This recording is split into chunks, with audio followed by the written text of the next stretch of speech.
Hi, welcome back to the DLPGEN tutorials.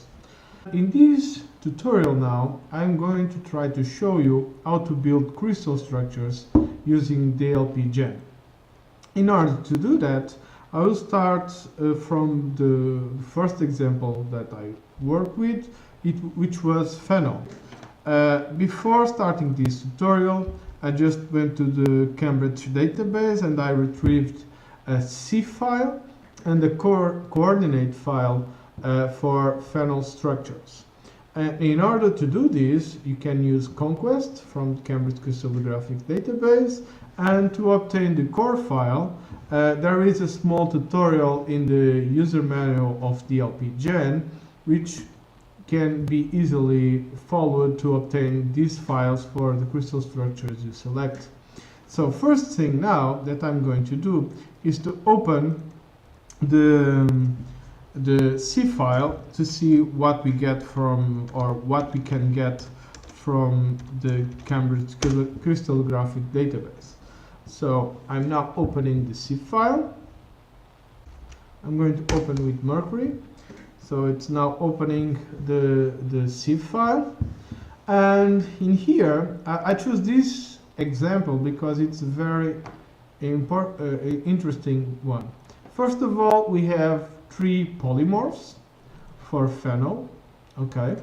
And interesting part is that, for example, this polymorph here, the molecules are complete, and so it's fairly easy to produce or to build a crystal structure for molecular dynamic simulations from this data.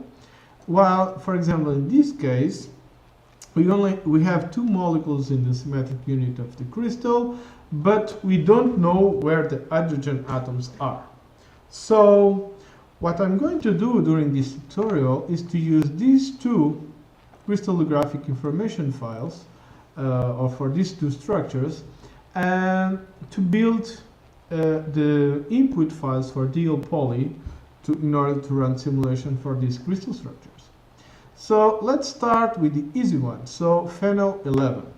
So first thing that I'm going to do is to create, to copy the core file that I have in this crystals folder inside the phenol directory, okay? And I'm going to, and then start building up the crystals. So first of all, I'm going to move to the molecules for temporary files folder, and I'm going to copy the core file. So it's phenol.core, and now I will copy it here, okay? And next, what I need to do is to retrieve the information from each structure in this file. So first thing I can do is, well, I can copy the data directly from here, which is rather easy. So nano, I will call this phenol 11, so that I know that the crystal structure that will be built using this data corresponds to the reference code in Cambridge phenol 11. It's .core, and now I'm going to copy this information. The title should not be included in the core file that will be used with DLPGEN. So now I have the file here and all the data, and now I can save it. And now I have my crystal structure here. Now the next thing to do is to create a PCF file for this crystal structure. And in order to do that, what I'm going to do is to copy the PCF file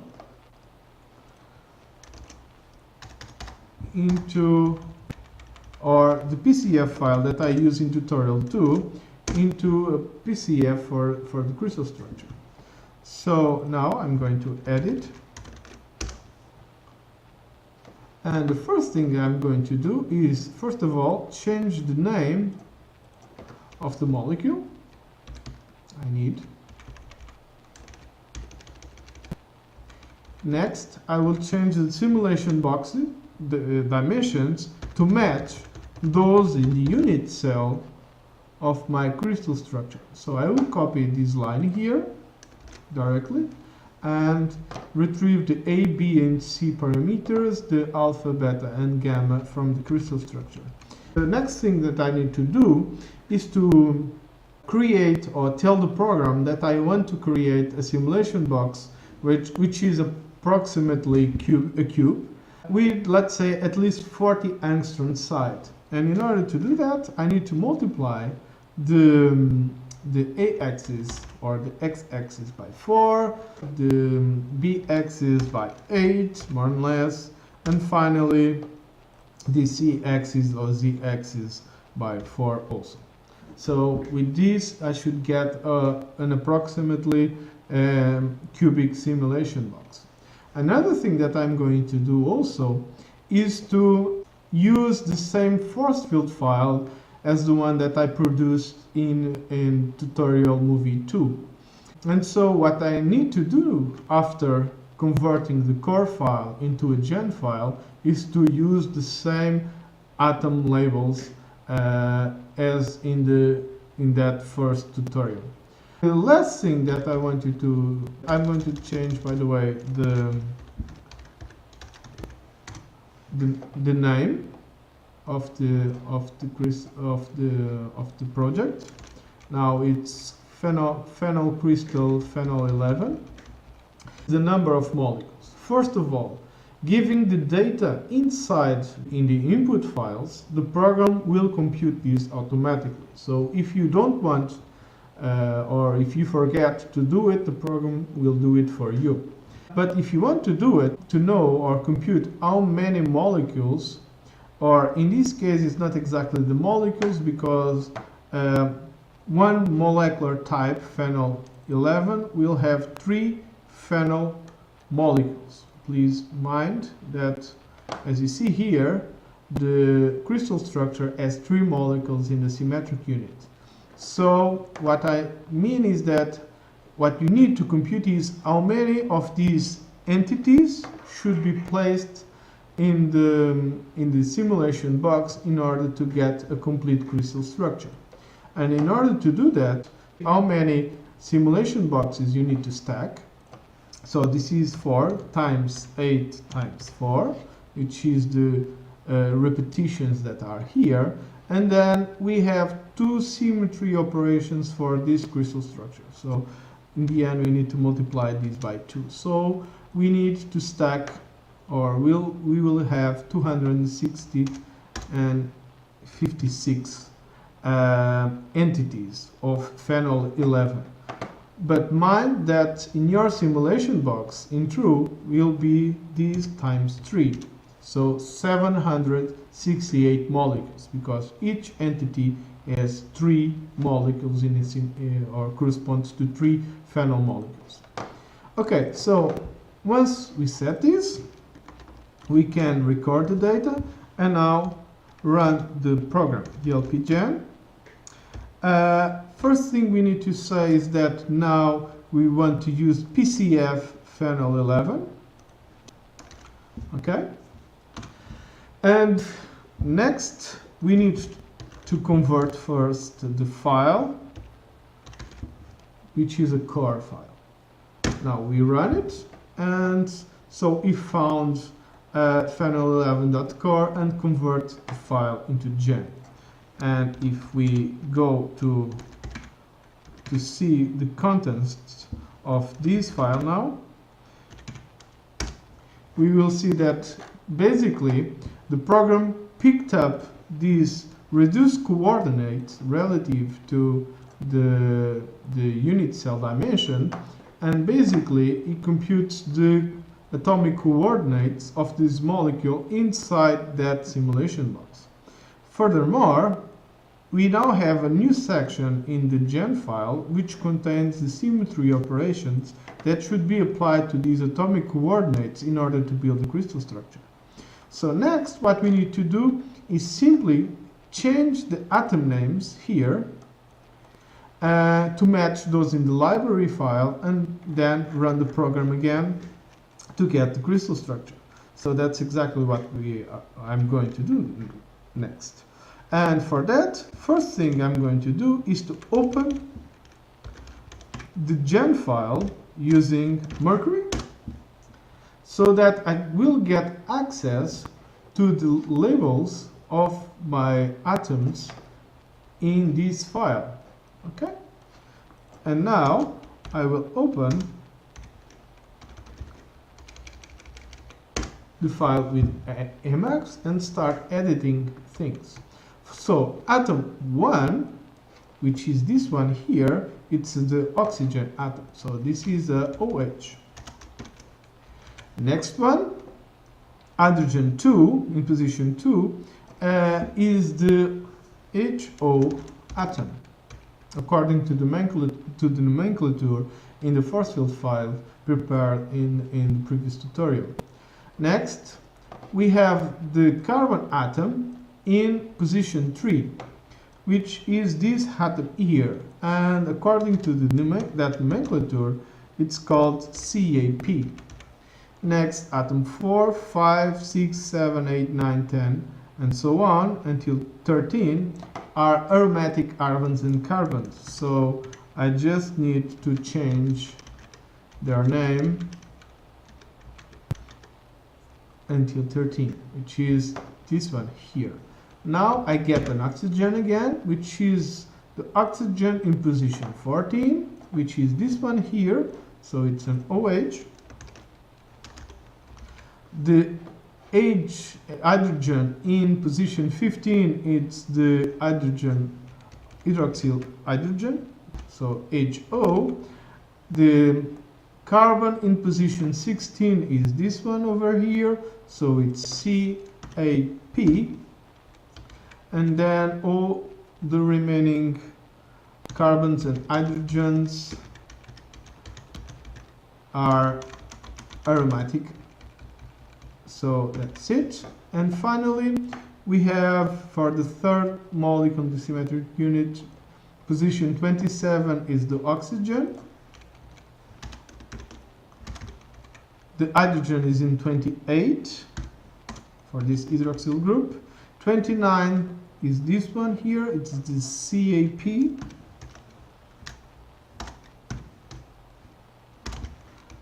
And all the remaining atoms are aromatic.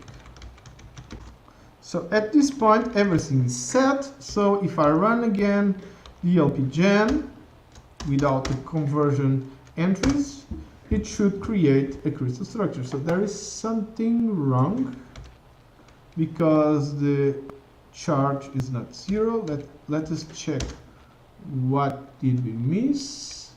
Oh, of course. So atom 29 here, it's a CAP, not a CA. Okay. So now if we run the program again, no warnings regarding the charge, and basically it built a crystal structure. So if we go to the, if we take a look now in the field file for this crystal structure, we have all the molecules here, all the angles, bonds that define the 3 molecules in this system. Now, if we opened, for example, with VMD the config.pdb, we will be able to see our crystal structure with the molecules arranged as in the crystal structure. Okay, and we can also try to do the test here. So packing,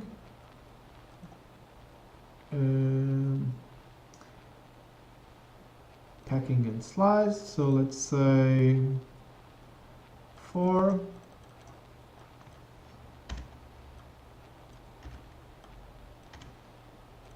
Okay,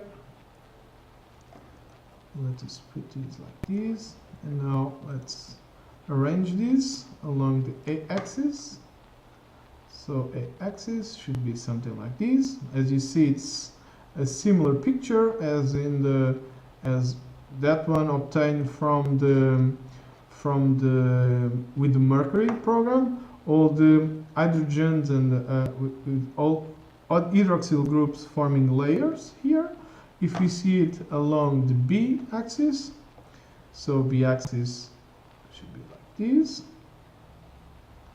Once again, the picture is similar as you see here. Okay, and if we see it along the C axis, should be something like this. It's the zigzag structure that we find in crystal structure. So at this point, it is possible to run DL poly and make some calculations for this crystal structure. So now let's go to the phenol 0,1 structure. In this case, there are hydrogen atoms missing, as you see here. So what we need to do next, or first, is to, well, the steps are more or less the same as before. Copy the core file, or create a core file with this information, and then we need to reconstruct the molecule. Okay? I'm going to change here to moles, once again. And now I'm going to the crystal structure for the first molecule, which is this one, and I'm going to create a core file for the first structure. And I'm going to copy the information and finish the file with ends. So at this point I already have a core file for this. And now second thing is to copy or create a PCF for the new structure, and for that I will copy the previous PCF file for the other polymorph, and now I'm going to edit the new file. So first thing, I will change the title. I will go to the 0,1, and of course the unit cell now is different, so I need to update with the new unit cell dimensions. And now the number of repetitions. So in this case, I will ask for 7 for the x-axis. In this case, I will ask for 5. And the last one, I will ask for 3. Okay. And in this case, I will not recompute the number of molecules. So you will see that the program will do it by itself.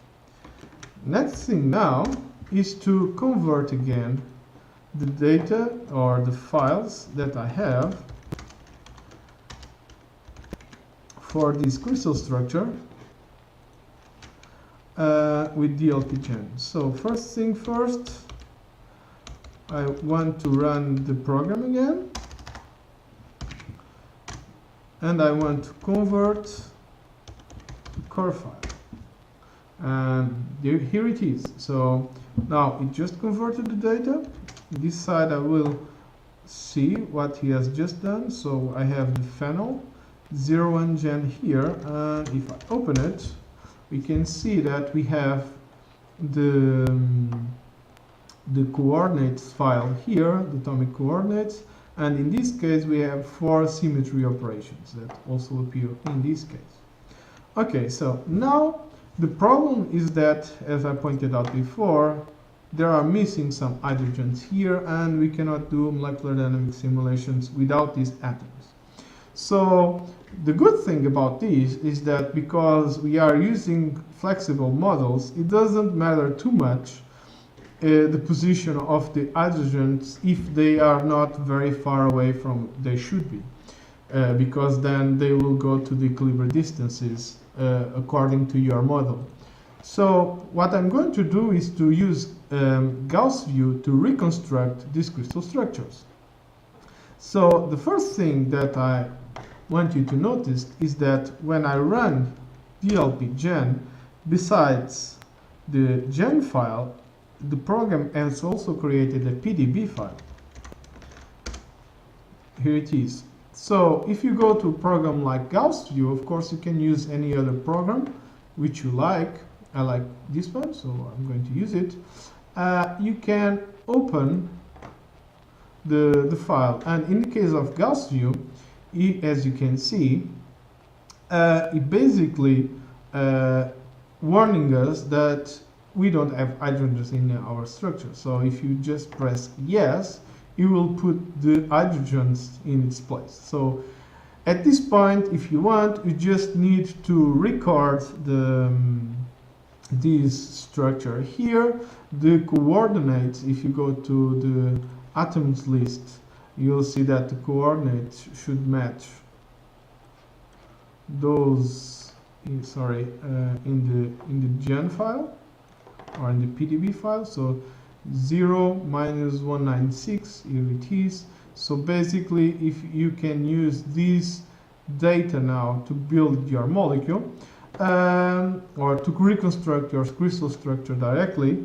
However, because sometimes you can have disorder problems and stuff like that, that complicates a lot this sort of treatment. It's not as simple as in this case. I'm going to do it in the hard way. So in order to do that, I'm going to reopen the program. I will open the PDB file again, and I will say that I don't want the molecule to have the program to put the hydrogens by itself. Next thing that I want to see is the labels, the atoms labels in the molecules. And in this case, as you will normally find in crystal structures, the numbering of the atoms or the order they appear in the file is completely random. For example, atom 1 is this one here in this molecule, atom 2 in this one. So in order to do the reconstruction afterwards, I need to know 3 atoms in each one of the molecules in the symmetric unit. So in the case of this molecule here, I will select atom 3, 1 and 14, and here I will select 10, 2 and 4. Okay, so now what I need to do is to build, what I'm going to do is to create a Z-matrix for one of these molecules, and after this what I want to do, or what I'm going to do, is give the coordinates that are now that were computed here by my program as a reference to build the new crystal structure with all the hydrogen atoms in place. Okay, this seems a little bit complicated. Let's see if it becomes easier to understand. So first thing I'm going to do is to delete one of the molecules. In this case, so I will select this. Now I will delete the molecule. And now what I need to do is to reconstruct the molecule itself. So first I will go here and select the carbons. Okay, now I have the hydrogens in place, and now I will do the same for the oxygen. Once again, it puts the hydrogen atom in this side, so I will put the hydrogen in plane. One thing that I don't know is where is this hydrogen atom pointing out, and this is something that you can probe by this method. So you can prepare one simulation with the hydrogens on one side and another simulation with the atoms on the other side, and see which one is stable and keeps the crystal structure in place. So in this case I will guess that is this the correct position. So now I just rebuild the molecule. And the next thing I want to do is, as I said before, I will select 3 reference atoms in order to get to put each molecule in a symmetric unit in its position in the crystal structure.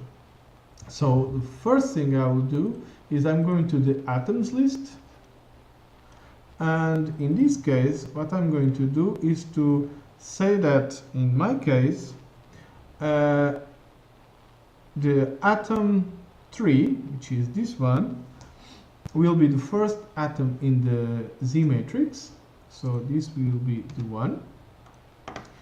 Atom 5 will be atom 2, and atom, what happened? Atom 5 will be atom 2, and finally atom 6 will be the third atom in my Z matrix. Next, what I'm going to do is to create Z matrix for this file. So I'll say save, and now I'm going to save this file as a Gaussian input file, and I'm wanting to write the coordinates, not the coordinates but the Z matrix instead.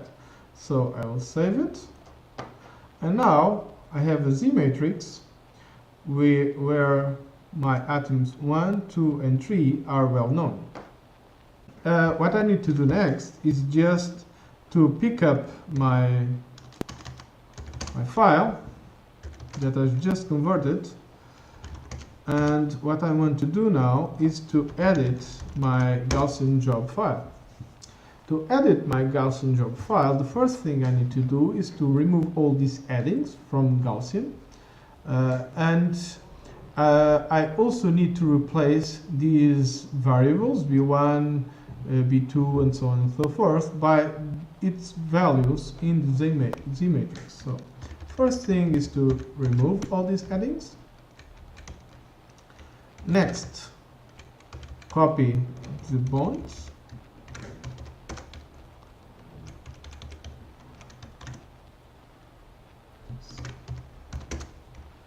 Okay, and remove these. Next, do the same for the angles.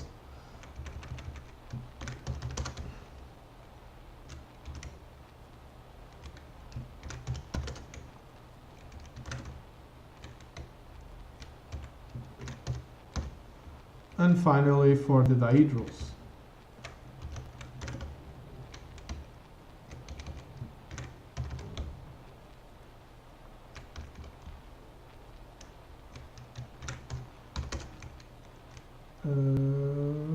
Sorry, something wrong here. Okay, and now I understand. I just copied the wrong section.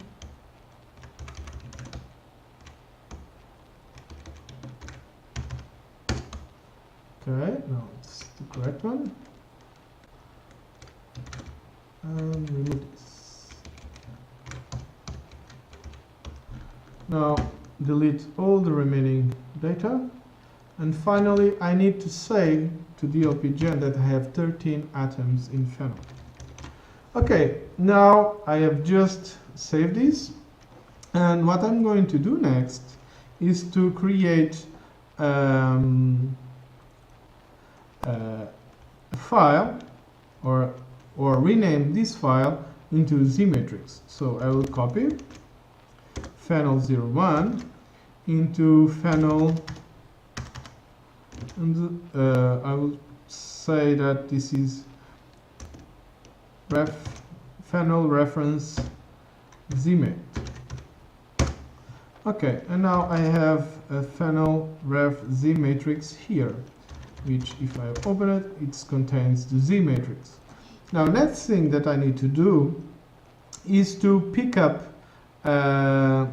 use this file and convert it into a GEN file, and to see that the molecule or the conversion is correct. So next thing that I'm going to do now is to open the PCF file, and I'm going to use the standard PCF file to do this. So first thing is to say that now I want to use this phenol underscore reference, And now I want to convert this Z matrix into the input files for DLPGEN. I run it, it read the Z matrix, convert into a gen file and a PDB file. So now if we open, or if we see what we have here, we have the gen file here. So with the normal structure as before. And now what I'm going to do is to open this file with Mercury just to check that everything is okay. And as we can see, we have our molecule correct here. Next, as I mentioned before, I retrieve the position of these 3 atoms in each one of the molecules in the symmetric unit of my crystal structure. So in here and in here.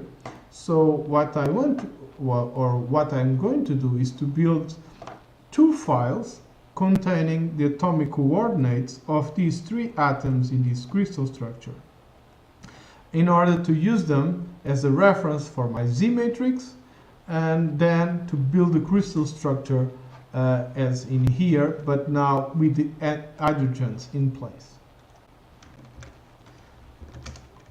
Open or the gen file that was previously created for this polymorph. So I'm going to cut this, and as you see, we have the crystal structure here. So next step is to copy. I will copy this file into phenol A, and another one for B. Okay, and now I'm going to open with Mercury so that you can understand or to follow exactly what I'm doing. I can see that I have atom 1, 3 and 14 for the first molecule, and then 4, 2, 10 and 12 for the second molecule. So what I'm going to do is to pick up the atomic coordinates and create a new file.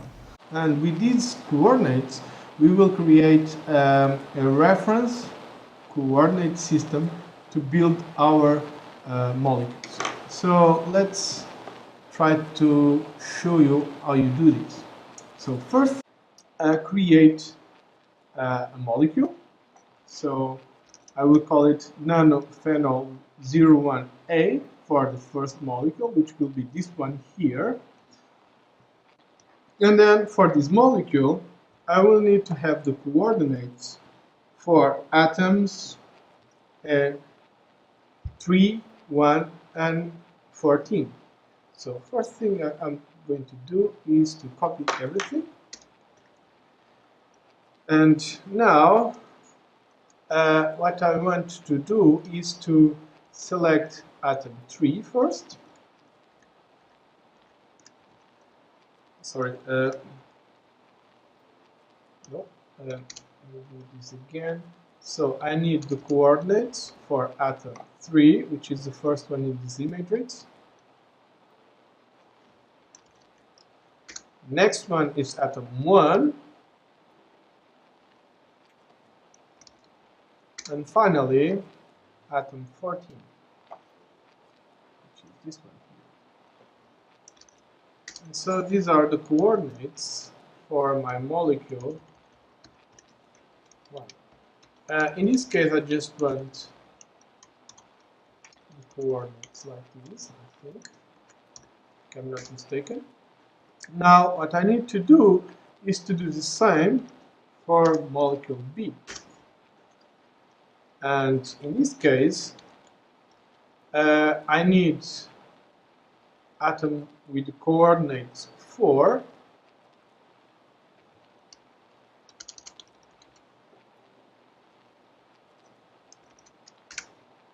uh, 2,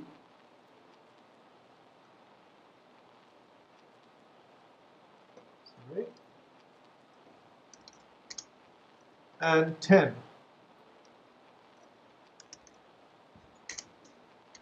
So by this, I'm getting the reference coordinates for 2 atoms for each molecule in this symmetric unit. I hope you follow this. So now I will save it. And now what I'm going to do is I'm going back to my to my file PCF, and now I'm going to say that I have a molecule that has a Z matrix. So it's the molecule is the same actually. It's a phenol Z matrix, phenol reference. Okay. And now if I do DLPGEN minus H,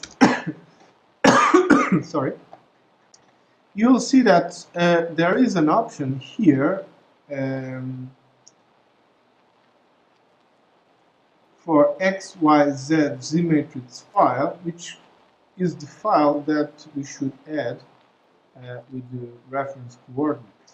So how do we do this? So we're going to do DLPGEN minus X. Then I want to convert a Z matrix, ZMAT, and then I want to say that I have a reference coordinate file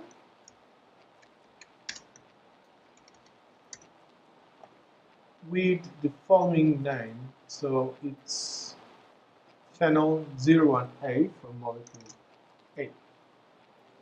And now, okay, I think I forgot something. So actually, the file should only contain the coordinates. So for this,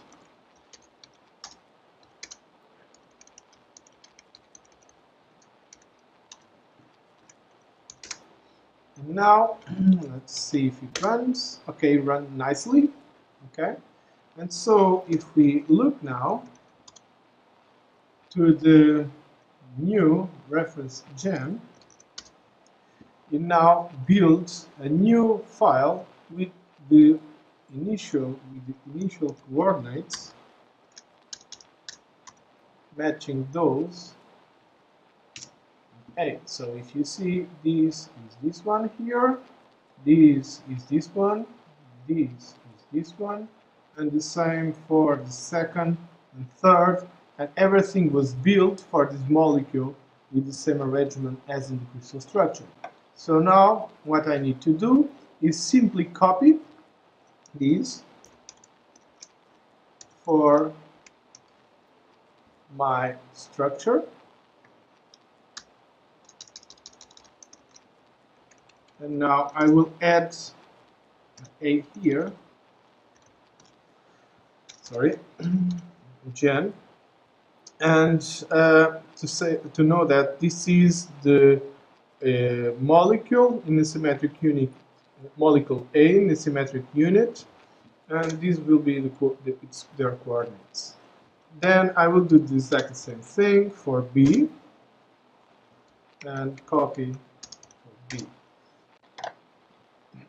And now, if you see, we have the coordinates here. Now, what's missing is the symmetry operations, and those we can come to the original file,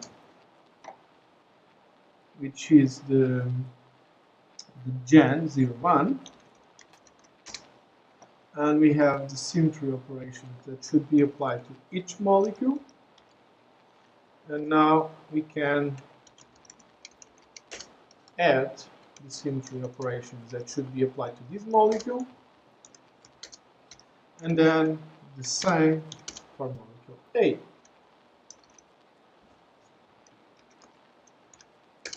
Finally, we need to correct the PCF for this crystal structure. 01. And so instead of having now one molecule that contains all the molecules in the symmetric unit, we will have two, phenol 0, 1A and phenol 0, 1B. And here I'll put 256. Okay, and what is going to happen is that in this case it will recompute everything according to the to the information in the file. So finally, let's run the file. -F, and everything goes right. So sorry, I forgot something really important, of course. When I did this conversion, the labels are not yet correct. So I need to check or to change the molecules names. And now this is phenol, sorry, 0, 1A.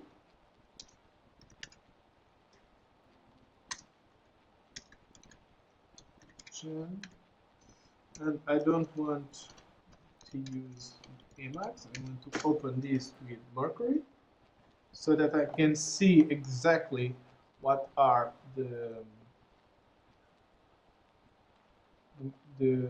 position of the atoms. So in this case, basically we have for a molecule, we have the first atom as aromatic, second atom is CAP.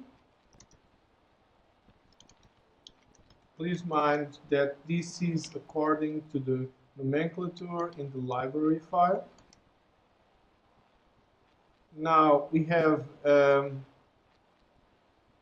will just use this one. This one is the OH, this is the HO, and everything else is it's aromatic. And now I need to do the same for B.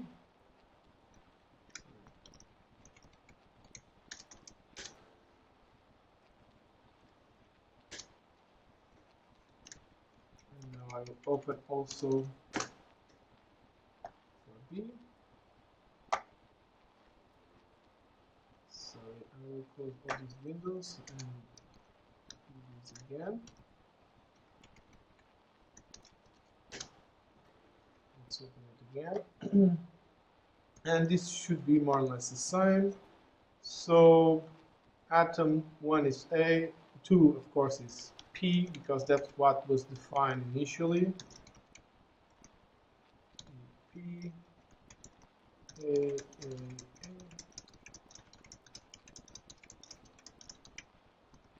H, O. Recordings, finish. And finally, let's run, and hopefully now there will be no problems. Here it is. So as you see now, based on the symmetry operations and the number of stackings along each axis, he computes that instead of 256, there should be 420 of one type and the other.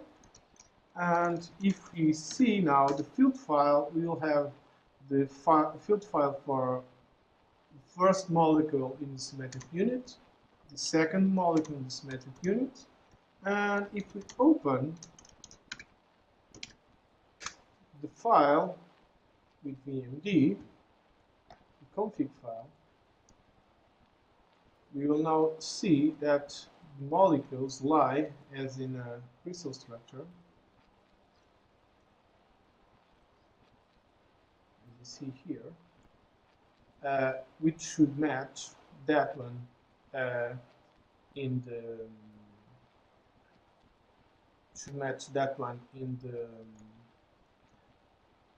in the C file.